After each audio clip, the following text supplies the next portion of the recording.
அடுத்து சொன்னாங்க பெருமானார் ஸல்லல்லாஹு அலைஹி வஸல்லம், வ அம்மல் ஆஹரு ஃபகான லா யஸ்தப்ரிஉ பில் பௌலிஹி மின் பௌலிஹி. பெருமானார் ஸல்லல்லாஹு அலைஹி வஸல்லம் சொன்னாங்க, இந்த ரெண்டாவது இருக்கா பாருங்க, இந்த ரெண்டாவது வேதனை செய்யப்படுறானே, இவன் பெரும் பாவங்கள் எதுவும் செய்யப்படவில்லை, அவன் சிறுநீர் கழித்து விட்டு ஒழுங்கான முறையில் சுத்தம் செய்யவில்லை. என்ன சொன்னாங்க ரசூலுல்லாஹ்? கபர்ல வேதனை கொடுக்கப்படுகிற அளவுக்கு அது பெரும்பாவமான்னு கேட்டா, ஆமா பெரும்பாவம் தான். எது? சிறுநீர் கழித்து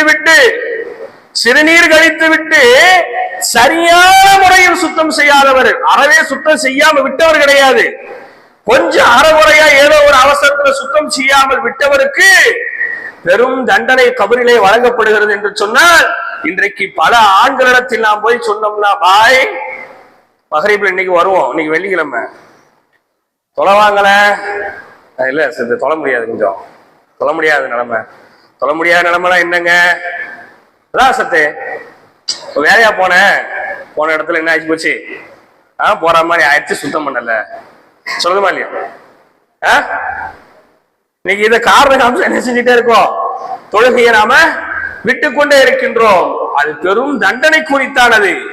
சரியா சுத்தம் செய்யாம போனாலே தண்டனை சொன்னா, சுத்தமா சுத்தம் செய்யாம போனா அது எவ்வளவு பெரிய பாவம் அப்படிங்கறத நாம என்ன செய்து கொள்ள வேண்டும், விலகி கொள்ள வேண்டும். ஏன் ரசூலுல்லாஹ் இதெல்லாம் பாவம் சொன்னாங்கன்னா, இன்னைக்கு நடக்கிறத பார்க்கும்போது நமக்கு தெரியுது. இத காரணம் காமிச்சு எத்தனை தொழுகையை நாம இன்னைக்கு என்ன செஞ்சுட்டு இருக்கிறோம், ரொம்ப பொடுபோக்குத்தனமாக நாம விட்டு கொண்டிருக்கின்றோம். அப்போ ஒரு முஸ்லிமுக்கும் மற்றவர்களுக்குமான அடையாளம் அவர்கள் சிறுநீரை அமர்ந்து கழிப்பது, அவர்கள் சிறுநீர் கழித்து விட்டு தூய்மையான முறையில் சுத்தம் செய்வது.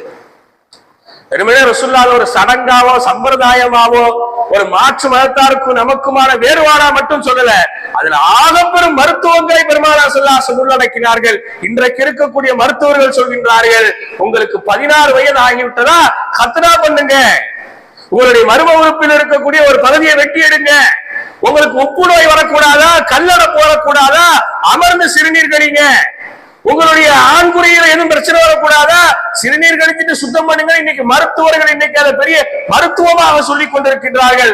அதை பிறர்கள் கடைபிடிக்க தொடங்கி விட்டார்கள், நாம் ஏனோ கைவிட்டு விட்டோம் இல்லையா? அப்படிதானங்க? 2 விஷயத்துக்கு உட்கார இடம் இருக்கான்னு தேடணும். எத்தனை விஷயத்துக்கு?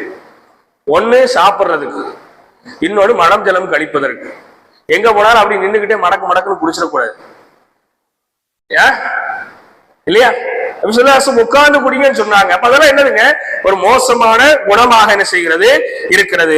இதை தாண்டி பெருமானார் ஸல்லல்லாஹு அலைஹி வஸல்லம் சொன்ன மிக மோசமான ஒரு குணம்